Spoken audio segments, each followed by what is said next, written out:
You've probably seen one of these before, the dreaded rubric. It lists all the ways that your teacher can take points off of your grade, right?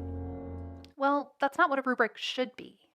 Let's look at a rubric in a different light, using it as a guiding tool rather than a judgment tool. I'm Barbara Nelson. I'm Mikee Garrido. I'm Jackie Powers. And we're here to demystify the rating rubric so that it can work for you. Rubrics can be overwhelming, but here are some quick tips on how to use it to your advantage. Before you look at any feedback your work received, you should definitely give it a quick reread. Be as well informed as possible in making sense of feedback. Take a note of the criteria you excelled in and provide yourself an explicit feedback on how you smashed that criteria using the words from the rubric. So for example, if my highest score is a 4 on the introduction, I could say that I have clearly stated my thesis and I have provided 3 supporting reasons to support my claim.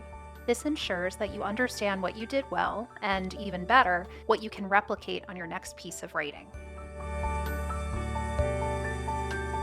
You want to really free yourself during the revision process to look at your writing with new eyes, but we're mostly focused on how to grow your ideas and help the language express what you're trying to say even better. In this example, if this writer received a 2, this would tell us that their metaphor is somewhat clear, and they might want to think about that. What does it mean for something to somewhat clarify an idea? As you're looking at your supporting information, you can check to see if they're the best to support your ideas to strengthen whatever claim you're making. Looking at this portion of writing, I notice that there are 2 metaphors and I'm supposed to have 1. I have to look at the rest of what I'm trying to say. If we look at the context of being energetic, aligning myself with a B is a better metaphor, and that's going to help me to really organize my thoughts better. When I go to revise, I'm not just going to cut out the section about the sloth, but I want to look for ways to take the best phrases that I have and put them in strategic places in my writing. I have to think about the main idea of my paragraph and which details align with it the best. That means I'm going to have to rearrange some of my sentences, combine certain sentences if I've said the same thing, cut information down, but I have phrases that are much more interesting for my reader and explain my ideas better.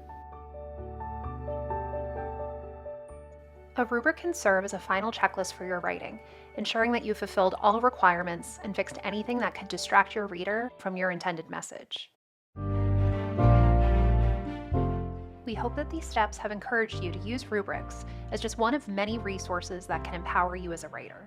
I hope you found some useful tips to help you express yourself to your audience the way that you want to, and to allow your voice to become part of the conversation.